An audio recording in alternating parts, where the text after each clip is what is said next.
All right, the other one is network interface cards. I have already told you all these things, so I'm going to skip many of these. Basically, what you need to do is you need to understand, if I say 100 base TX, it means 100 means speed in megabits per second, base is Ethernet, TX is twisted pair, PCI 32-bit, it can be 64-bit, PCI bus technology. You must understand the newer bus technologies as well. The newer bus technology is known as PCI Express. Many a times nowadays, you don't have to buy a network interface card. Why is that so? Because most of your computers today come already ready, built into the motherboard, a network interface card and a wireless card. So you don't have to worry about these two. Go through the following slides one after the other, please. It's on my website, and you will go into the lecture section of CIS 485 to obtain the information. Incidentally, 10 base 5 means coaxial. This is thick Ethernet. 2 means thin Ethernet. In this case, this is a bus network, both physical and logical. The 10 base T that you saw earlier is a logical bus network if you use a hub, and a physical star network. If you use a switch, these descriptions don't apply. Incidentally, if you see an F here, what does that mean? It is a fiber. You should get some information about fiber. There are token ring cards. I'm not going to go through them in any great detail. Please go through my slides. All right. There are something about PCI bus. You should know about the different technologies. When you talk about the bus, if you have to install a network interface card, these are some concerns that you should be concerned about. What are they? The technology, most of the time PCI Express, and something called a bus frequency. No two buses are alike. All right. The later computers come with better PCI Express that operate at a faster bus frequency. This is one of my old computers. Let's skip that. There might be a question on BNC and RJ45. If I tell you where you use BNC, thin coaxial, RJ45, you should know the difference between RJ11 and RJ45 as well, as shown here. Also, I want you to go through some of these slides. This is a thin coaxial T connector terminator. This is an old network. It's called a bus network.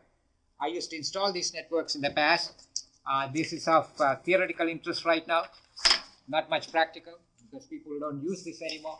I'll simply draw to you what this is all about.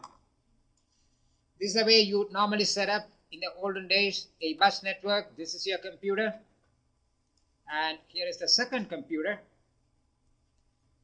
You'll have a network interface card installed here, which is the bus network interface card.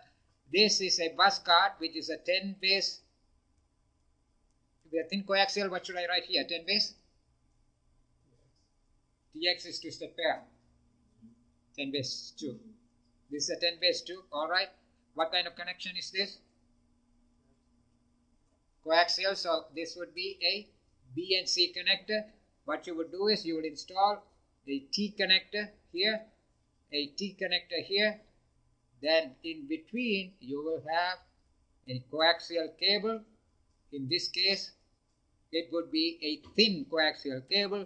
At the very end, you will terminate. You can have multiple computers this way, all right? You can have computers in between as well.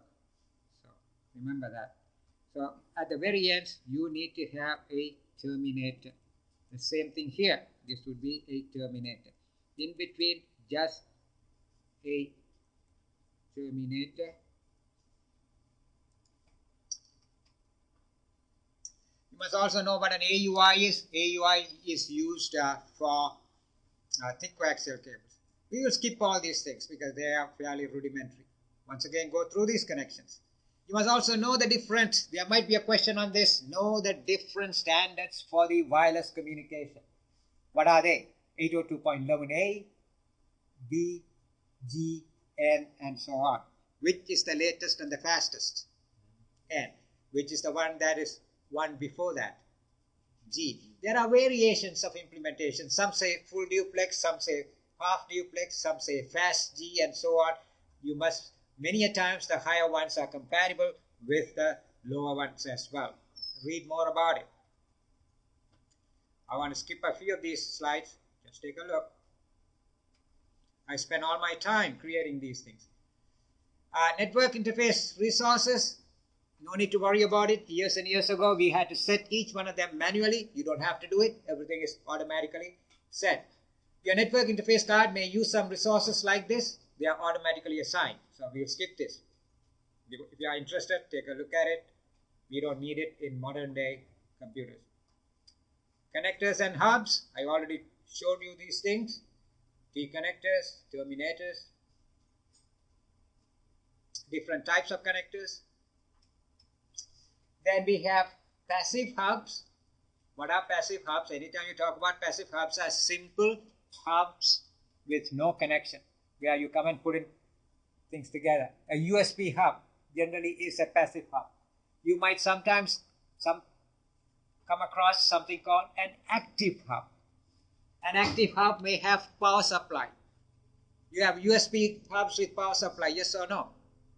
If you want to connect many devices, I suggest that you buy a USB one with a power supply. What is an intelligent hub? I don't know what intelligence is there, but what I want you to look at is manageable hubs. Now remember, I'm talking about hubs, no more hubs. No more hubs. So we are talking about what? Switches. And nowadays when we talk about switches, what kind of switches are we talking about? We are talking about manageable switches. Alright, that's the thing to go. So I'm going to manageable hub switches. Forget the word hub, it's no more there. It's switch. Hub is being replaced by switch. Switch is more efficient. I talked about LAN management software. If you want to monitor networks, SNMP. This is the one that you should bear in mind if you want to read more about it. But simply know that this is the protocol used for managing remote devices.